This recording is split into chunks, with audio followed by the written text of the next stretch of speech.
ശ്രീമാത്രേ നമ. എല്ലാവർക്കും നമസ്കാരം.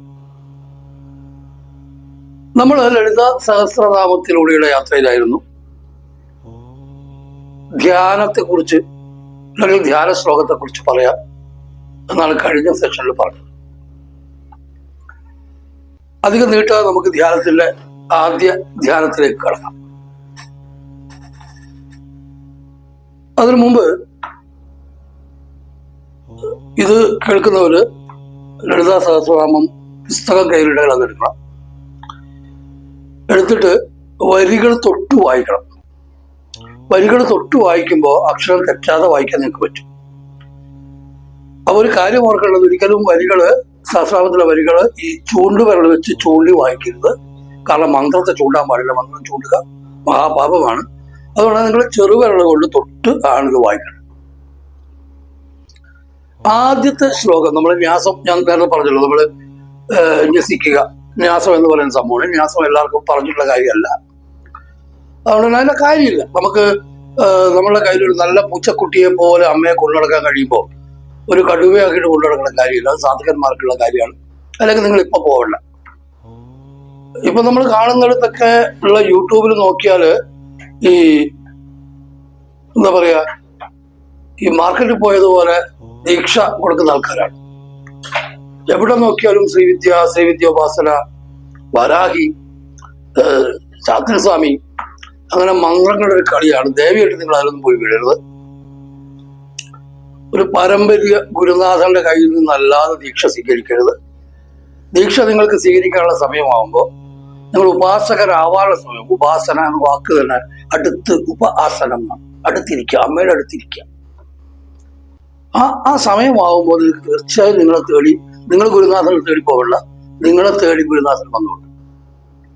ഇപ്പൊ നമുക്ക് സാധാരണ ഭക്തരായിട്ട്, അമ്മയുടെ മക്കളായിട്ട് അമ്മയെ നമുക്ക് പ്രാർത്ഥിക്കാം. അത് മതി.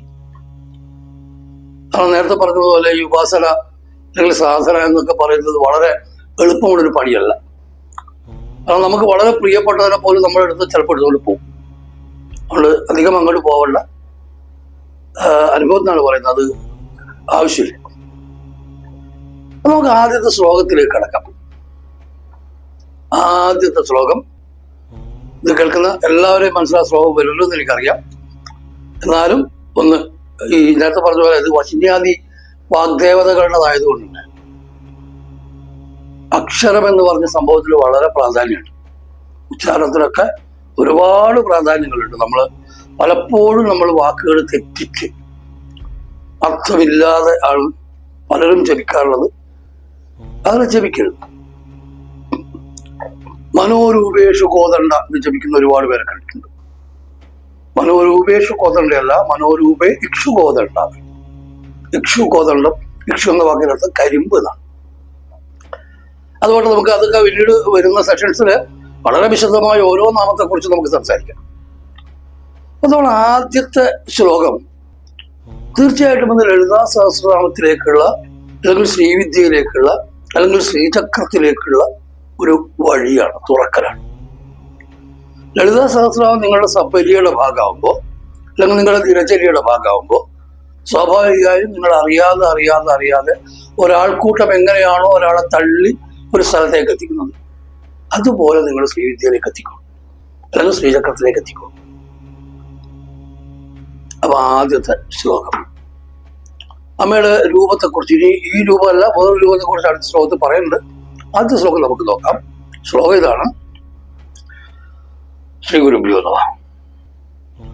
സിന്ദൂരാരുണ വിഗ്രഹം ത്രിനയനം മാണിക്യമൗലി സ്ഫുരത് താരാനായക ശേഖരം സ്മിതമുഖി ആപീലവക്ഷോരുഹം പാണിഭ്യാമളി പൂർണ്ണരത്നചഷകം രക്തോൽപലം ബിഭ്രതിം സൗമ്യാം രത്നഘടസ്ഥ രക്തചരണാം ധ്യായേ പരാമംബിക.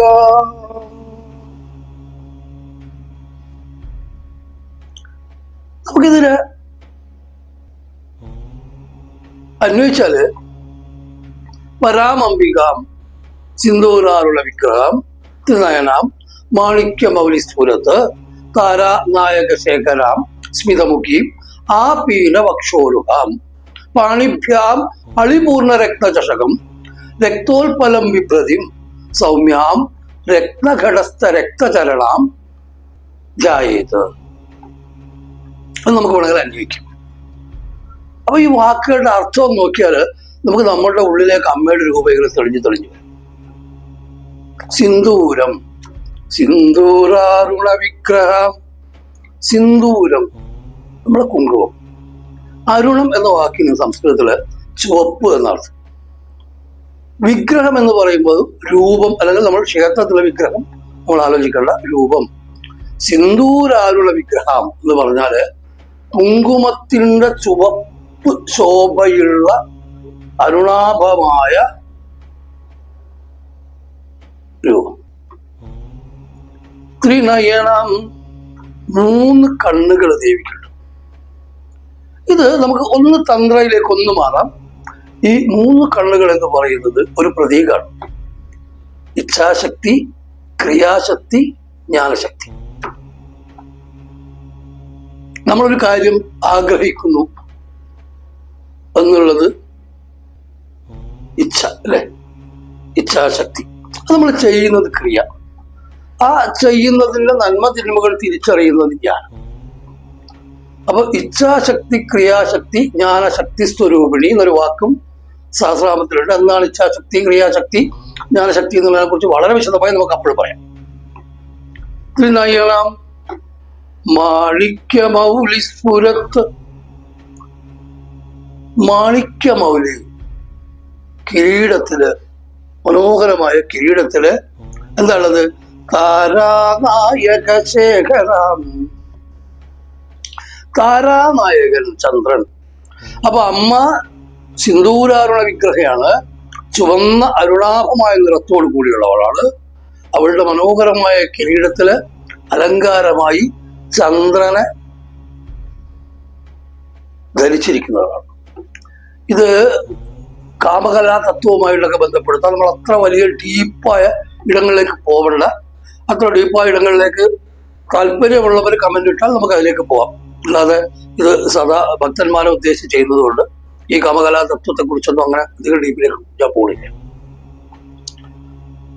അപ്പൊ അങ്ങനെ മാണിക്യമൗലി സ്ഫുരത്താരാനായക ശേഖരാം സ്മിതമുഖി.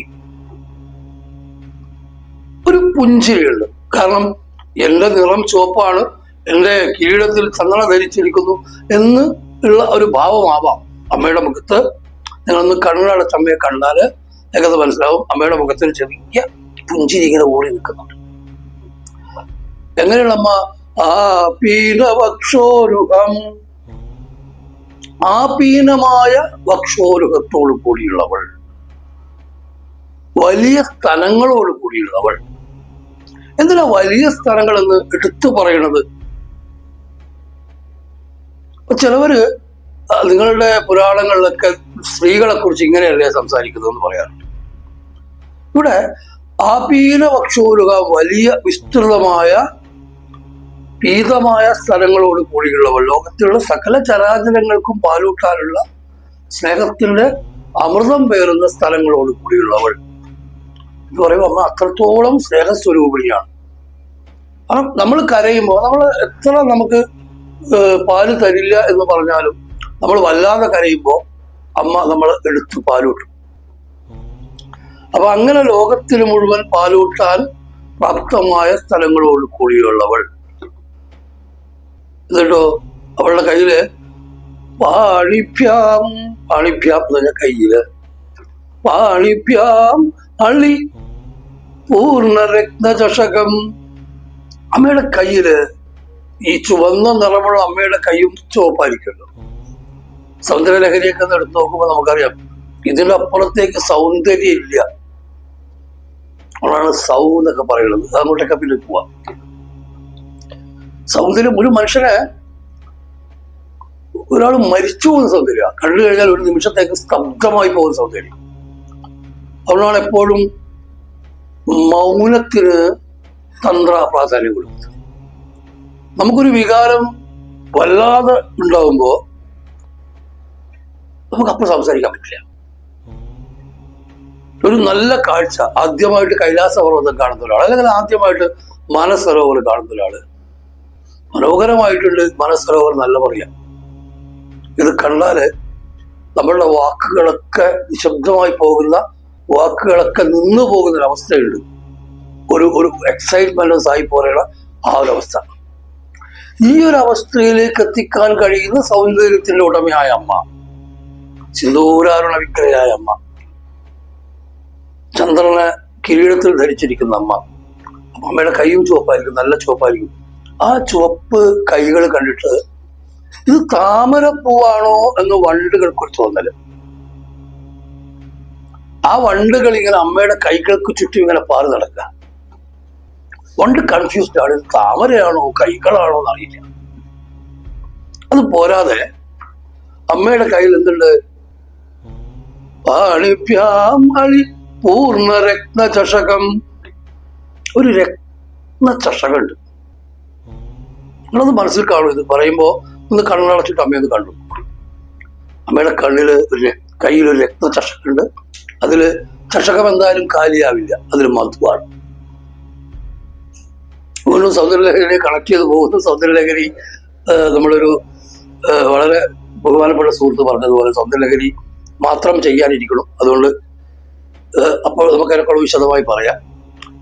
ഈ കയ്യിലുള്ള ഈ മധുപാത്രത്തില് അറിവിന്റെ, ജ്ഞാനത്തിന്റെ അമൃതാണ്. കാരണം അമ്മ ജ്ഞാനദായിനിയാണ്. അതുകൊണ്ടാണ് നമ്മള് എന്തൊരു കാര്യം തുടങ്ങുമ്പോ, വിദ്യ തുടങ്ങുമ്പോ അമ്മയിലേക്ക്, സരസ്വതി, ലക്ഷ്മി, പാർവതി, ദുർഗ, കാളി, കാളിയുടെ വിവിധ ഭാവങ്ങൾ, താര, അതൊക്കെ നമുക്ക് പറയാം. ഒരു കാര്യം തുടങ്ങുമ്പോ സരസ്വതി നമസ്തുഭ്യം വരദേ കാമരൂപിണി വിദ്യാരംഭം കരിഷ്യാമി എന്ന് പ്രാർത്ഥിക്കുന്നത്. അപ്പോ ഇവിടെ അമ്മയുടെ കൈകളിൽ ചഷകമുണ്ട്. ആ ചഷകത്തിൽ അറിവിന്റെ മധുവുണ്ട്. പിന്നെയോ രക്തോൽപലം വിഭ്രതിം. രക്തോൽപലം, രക്ത ഉൽപ്പലം. രക്തം എന്ന് പറയുന്ന ചുവപ്പ്, ഉൽപ്പലം താമര. അപ്പൊ രക്തോൽപ്പലം, ചുവന്ന താമരപ്പൂവ് വിഭ്രതിം ധരിച്ചിട്ട് നമ്മൾ കയ്യിൽ വെച്ചിട്ടുണ്ട്. അപ്പൊ ഈ ചുവന്ന താമരപ്പൂവ് എന്താണ്? അത് എന്റെയും നിങ്ങളുടെയും ഹൃദയമാണ്. നമ്മുടെ മനസ്സാണ് നമ്മുടെ ഹൃദയമാണ്. നമ്മുടെ ഹൃദയമാണ് അമ്മയുടെ കയ്യിലുള്ളത്. ഒരു കയ്യിൽ നമുക്ക് നൽകാനുള്ള അറിവിന്റെ മധുവും മറുകയിൽ നമ്മുടെ ഹൃദയവുമായിട്ട് അമ്മ ഇങ്ങനെ ഇരിക്കുന്നു. എങ്ങനെ ഇരിക്കുന്നു? രക്തോൽപ്പലം വിഭ്രതിയും സൗമ്യം. സൗമ്യാണ്. കണ്ണുകളിൽ സ്നേഹത്തിന്റെ കടലല്ലാതെ വേറെ ഒന്നുമില്ല. അത് വെച്ച് അമ്മ എപ്പോഴും സൗമ്യമാണ് എന്ന് കരുതിയായിരുന്നു. കാരണം ഈ ഇരിക്കുന്ന ആള് ഈ സൗമ്യമായി ഇങ്ങനെ ചിരിച്ചുകൊണ്ട് സ്മിതമുഖിയും പുഞ്ചിരിയോടെ സൗമ്യം, വളരെ സൗമ്യമായിരിക്കുന്ന ആള് ഭണ്ഡാസുരവധോദ്യുക്ത ശക്തിസേന സമന്വിതയായിട്ടുള്ള അമ്മയാണ്. ഭണ്ഡാസുരനെ വധി അമ്മയാണ്. നമ്മൾ ശ്രീകൃഷ്ണനെ കുറിച്ച് പറയും, പിന്നെ ഇടയിലൊന്ന് റൂട്ട് മാറിപ്പോഴും, ക്ഷമിക്കണം. ശ്രീകൃഷ്ണനെ കുറിച്ച് പറയുമ്പോൾ ചിലർ പറയാറുണ്ട് ഇത് വലിയ കാര്യമൊന്നുമില്ല, കാരണം പുള്ളി ഒന്നും ചെയ്യില്ല. ഓടക്കുഴലൊക്കെ പിടിച്ചിങ്ങനെ ഗോപസ്ത്രീകളുടെ വസ്ത്രമൊക്കെ വാരി എണ്ണയൊക്കെ കെട്ട് കളിച്ച് നടക്കുന്ന ആളാണ് കൃഷ്ണൻ. അതുകൊണ്ട് വേറെ കാര്യമായിട്ടൊന്നും ചെയ്യില്ല.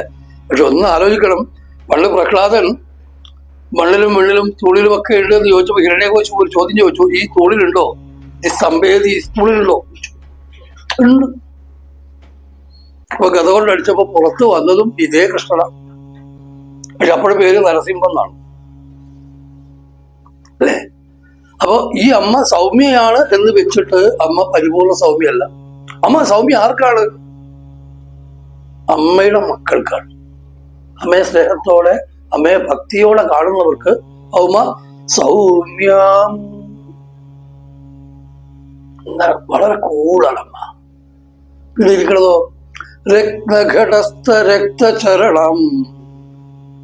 അമ്മയുടെ രക്തചരണങ്ങൾ, ചുവന്ന കാലുകളുള്ളത് രത്നങ്ങൾ നിറച്ചൊരു ഘടത്തിലാണ്, രത്നചകിതമായൊരു പീഠത്തിലാണ് എന്ന് ചില ആചാര്യന്മാർ പറയാറുണ്ട്.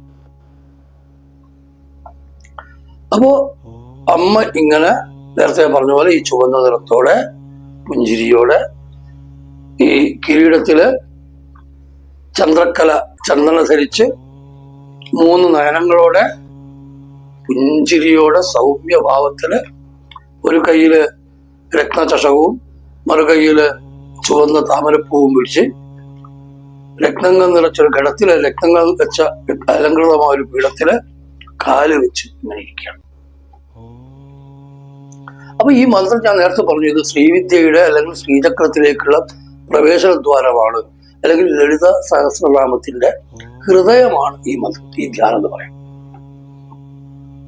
ഇത് ഡയറക്റ്റ് കണക്ട് ചെയ്തിരിക്കുന്നത് പഞ്ചദശി എന്ന് വിളിക്കുന്ന പഞ്ചദശാക്ഷരിയായിട്ടും അതിന്റെ പൂർണ്ണതയുള്ള ഷോഡശാക്ഷരി അല്ലെങ്കിൽ ഷോഡശിയിലേക്കൊക്കെയാണ്. അപ്പൊ പഞ്ചദശി ജപിക്കുന്ന ഉപാസകൻ ദേവിയെ കാണുന്നു എന്നാ പറയാ. 5 5 5 ഉള്ള 3 അഞ്ചുകൾ ചേർന്നിട്ടുള്ള 3 കൂടങ്ങളുള്ള 3 5 ഭാഗങ്ങളാക്കിയുള്ള 15 അക്ഷരങ്ങളുള്ള ഒരു മന്ത്രമാണ് പഞ്ചദശി. അത് ഗുരു ഉപദേശിച്ചതാണ്. അതിന്റെ പൂർണ്ണതയില് പൂർണ്ണദീക്ഷിതനാകുമ്പോൾ അതിന്റെ മുകളിൽ മഹാഷോഡശയൊക്കെ ഉണ്ട്. ഈ 5 5 5 5 15 അക്ഷരങ്ങളും അതിന്റെ കൂടെ ഒരു ബീജവും ചേർത്തിട്ടുള്ള സംഭവമാണ് ഷോഡശി. ഷോഡശി ഒരു കാരണവശാലും സാധാരണ ആൾക്കാർ ജപിക്കരുത്. കാരണം നിങ്ങൾ ബൈ ചാൻസിൽ കഷ്ടകാലത്തിൽ ഏതെങ്കിലും യൂട്യൂബിൽ ഏതെങ്കിലും ആൾക്കാർ ഷോഡശി തരാം എന്ന് പറഞ്ഞാൽ പോകരുത്. കാരണം അത്രയേറെ ഗോപ്യവും അത്രയേറെ ഗുപ്തവും അത്രയേറെ അപകടകരവുമാണ്. അതുകൊണ്ടാണ് ജപിക്കരുത്, ഈ ന്യാസിക്കരുത് എന്ന് പറയുന്നത്. അതുകൊണ്ടാണ്. കാരണം ഇത് ചിലപ്പോൾ ദോഷം ചെയ്യും. ഒരു സൈക്കിൾ എടുത്തിട്ട് പഠിപ്പിക്കാൻ പിടിച്ചു തരാൻ ആളില്ലാതെ കയറിയാൽ തീർച്ചയായിട്ടും വീടും കയ്യും കാലും ഓടിക്കും. ഒരു ബൈക്ക് എടുത്താലൊക്കെ അങ്ങനെ തന്നെ. അപ്പൊ അതിനാണ് ഒരു ഗുരു. അതുകൊണ്ടാണ് ഈ മന്ത്രങ്ങളെയൊക്കെ ലോക്ക് ചെയ്തിട്ടിരിക്കുന്നത്. ഞാൻ ആദ്യം പറഞ്ഞു കീലകം. ഈ കീലകം ലോക്ക. ഈ ലോക്ക് തുറക്കുമ്പോ ഒരു സാധകര് ഗുരുനാഥൻ തരും ഇതിന്റെ താക്കോല്, ഇത് തുറന്നോളൂ. അത് പ്രാപ്തനാവുമ്പോഴാണ് തരിക. ഒരു ഗുരുവിനെ കണ്ട ഉടനെ എന്നാ പിന്നെ ഇങ്ങോട്ട് വരും, അജിസായി ഇല്ല പിടിച്ചോളൂ ഷോഡശി എന്നില്ല. അപ്പം മുമ്പ് പറയാറില്ല, രാജ്യം കൊടുക്കാം, ജീവൻ കൊടുക്കാം. നിങ്ങളുടെ രാജ്യമൊക്കെ നിങ്ങൾ കൊടുത്തോളൂ, നിങ്ങളുടെ സ്ഥലങ്ങൾ എഴുതി കൊടുത്തോളൂ, നിങ്ങൾ ജീവനോടെ കൊടുത്തോളൂ. പക്ഷേ കൊടുക്കരുത്. എന്ത്? ഷോഡശാക്ഷരി, ഷോഡശി കൊടുക്കരുത്. കാരണം അത് ഉപയോഗിക്കാൻ പറ്റുന്നവർക്ക് മാത്രം ഉപയോഗിക്കാനുള്ള സാധനം. ചിലപ്പോൾ ഇത്തിരി നീണ്ടുപോകണേ ക്ഷമിക്കട്ടോ. ഞാൻ കഴിഞ്ഞൊരു പ്രാവശ്യം പറയാനുള്ളത്, നമ്മൾ പലപ്പോഴും നമ്മൾ അറിയാതെ ഇങ്ങനെ ആവശ്യമില്ലാണ്ട് വരാഹിയൊക്കെ വിളിക്കും. നമ്മൾ വരാഹി, ജില്ലവസ്ഥ, ബഗുള, താര, ഇതൊന്നും കാര്യമില്ല. ഇതൊക്കെ ഉണ്ടെങ്കിലേ അമ്മ നിങ്ങളെ പ്രസാദിക്കൂ, അമ്മ നിങ്ങളെ കാണൂ എന്നുള്ളത് നിങ്ങൾക്ക് ധാരണ ഇളിച്ചാൽ അത് തെറ്റിപ്പറ്റിക്കൊള്ളും. അമ്മ നിങ്ങളെ കാണുന്നുണ്ട്, അമ്മ നിങ്ങളെ അറിയുന്നുണ്ട്. പക്ഷെ അമ്മയെ നമ്മളോട് അറിയണേ. ഒരു കുരങ്ങ്, നിങ്ങൾ ശ്രദ്ധിച്ചാൽ ഒരു കുരങ്ങിന്റെ കുരങ്ങ് പ്രസവിച്ചാല് ഈ കുട്ടി, നമ്മളൊക്കെ കണ്ടിട്ടുണ്ടാവും, ഭൂകാമ്പിയിലൊക്കെ പോയിട്ടുള്ള ആൾക്കാർ കൂടെ സൗവർണികളെ തീരുന്നൊക്കെ ഇഷ്ടംപോലെ കണ്ടിട്ടുണ്ടാവും. ഈ കുരങ്ങിന്റെ കുട്ടി ഈ അമ്മയെ ഇങ്ങനെ ഒരു പിടുത്തം പിടിക്കും. ഇത് അമ്മയ്ക്കൊരു ഭാരമാണ് ഈ കുട്ടി. അമ്മ ഒരു കൊമ്പെന്ന് വേറൊരു കൊമ്പിലേക്ക്, അടുത്ത കൊമ്പെന്ന് വേറൊരു കൊമ്പിലേക്ക് ഒക്കെ ഇങ്ങനെ ചാടുവയ്ക്കും തള്ളക്കുരങ്ങ്. എന്തിനാ? ഈ കുട്ടി ഒന്ന് വീട്ടിലിരിക്കണം. കാരണം ഒന്ന് ഫ്രീ ആവണം. അല്ലെങ്കിൽ തന്നെ എടുക്കാത്ത ഭാരമുണ്ട്, അടുത്ത ഈ ഭാരം കൂടി. പക്ഷെ ഈ കുട്ടി കുരങ്ങ് വീട്ടില്ല. അമ്മയെ ഒറ്റപ്പെടുത്താണ്, മുറിക്കൊരു പിടുത്തം. കുറെ ചാടി കഴിയുമ്പോ ഈ തള്ളക്കുരങ്ങിന് മനസ്സിലാവും, ഈ സാധനം എന്നെ വിട്ട് പോകില്ല, ഇത് എന്നെയും കൊണ്ടേ പോകുള്ളൂ. അത് കഴിഞ്ഞിട്ട് ഈ തള്ളക്കുരങ്ങ് ഈ കുഞ്ഞിനെ ഇങ്ങനെ ഈ തള്ളക്കുരങ്ങ് കുഞ്ഞിനെ ഇങ്ങനെ വാരി എടുത്തിട്ട് നെഞ്ചോട് ചേർത്തിട്ട് പാല് കൊടുക്കും. ഇതന്നെയാണ് അമ്മ. അമ്മ നമ്മളെ എത്ര പ്രാവശ്യം ഒഴിവാക്കാൻ ശ്രമിച്ചാലും നമ്മൾ പറയാ അമ്മയല്ലാണ് ഞാൻ നോക്കില്ല. എനിക്ക് അമ്മയല്ലാതെ വേറെ ഒന്നുമില്ല. ആപതി കിം കരണീയം എന്ന് ചോദ്യമില്ലേ? ആപത്ത് വരുമ്പോ എന്താ ചെയ്യാ? സ്മരണീയം ചലയുകളാം അമ്പായ, അമ്മയുടെ കാര്യം നമസ്കരിക്കാൻ പിടിക്കാന്നല്ലാണ്ട് വേറെ ഒരു വഴിയില്ല. അതുകൊണ്ട് ഞാൻ അമ്മ എത്ര കൊമ്പ് ചാടിക്കോളൂ, എന്നെ എത്ര തട്ടി മാറ്റിക്കോളൂ, ഞാനിതാ ജപിക്കാൻ തുടങ്ങുകയാണ്. എനിക്ക് ചിലപ്പോൾ വയറിളക്കം തരുന്നൊക്കെ എനിക്കറിയാം, ചിലപ്പോൾ മുടക്കം എനിക്കറിയാം, എനിക്ക് തലവേദന വരുന്ന എനിക്കറിയാം, എനിക്ക് വായിക്കാൻ പറ്റാണ്ടാവുന്ന എനിക്കറിയാം. പക്ഷെ ഞാൻ എന്റെ കണ്ണ് വേദിച്ചാലും വയറിളകി കഴിഞ്ഞാൽ വീണ്ടും അടുത്ത് ശുദ്ധിയായി വന്നിട്ട് ഞാൻ വലിയ വായിക്കും. ഞാൻ നാമം ജപിക്കണം നിൽക്കില്ല. ഞാൻ കുറച്ച് കഴിയുമ്പോൾ അമ്മയ്ക്ക് തോന്നും ഈ കുട്ടി ഇങ്ങനെ എന്നെ സ്നേഹിക്കണു, ഈ കുട്ടിക്ക് എന്നെ ഇങ്ങനെ ഇഷ്ടമാണ്, എന്നാൽ പിന്നെ അവനെ നമുക്ക് എടുത്ത് മടിയിൽ വെക്കാം. അങ്ങനെ മടിയിൽ വെച്ച് കിട്ടിയാൽ രക്ഷപ്പെട്ടു. പിന്നെ നമ്മളെ ഇടത്തും വലത്തും മുൻപിലും പിൻപിലും കാവലായിട്ടുണ്ടാവും അമ്മ. അമ്മ നമ്മളുടെ യജമാനത്തി എന്നുള്ള അവസ്ഥയിൽ നിന്ന് നമ്മളുടെ അമ്മയായി, അല്ലെങ്കിൽ നമ്മളുടെ സ്നേഹമുള്ള സേവകിയായി മാറാം. അമ്മയെ പിടിച്ച് സേവകിയാക്കാന്നല്ല ഞാൻ പറഞ്ഞ അർത്ഥം, അങ്ങനെ ധരിക്കരുത് കേട്ടോ. അപ്പോ ആ ശ്ലോകം കേൾക്കുമ്പോൾ നിങ്ങൾ നേരത്തെ പറഞ്ഞ അർത്ഥം ഒന്നുകൂടി മനസ്സിൽ കണ്ടോളൂ. അമ്മ നിങ്ങളുടെ ഹൃദയത്തില് ഇങ്ങനെ ആ രക്തവർണ്ണത്തില് ഇങ്ങനെ നിറഞ്ഞു നിൽക്കട്ടെ. ഒന്ന് കണ്ണടച്ച് നമുക്ക് ആ ശ്ലോകം ഒന്നുകൂടി കേൾക്കാം.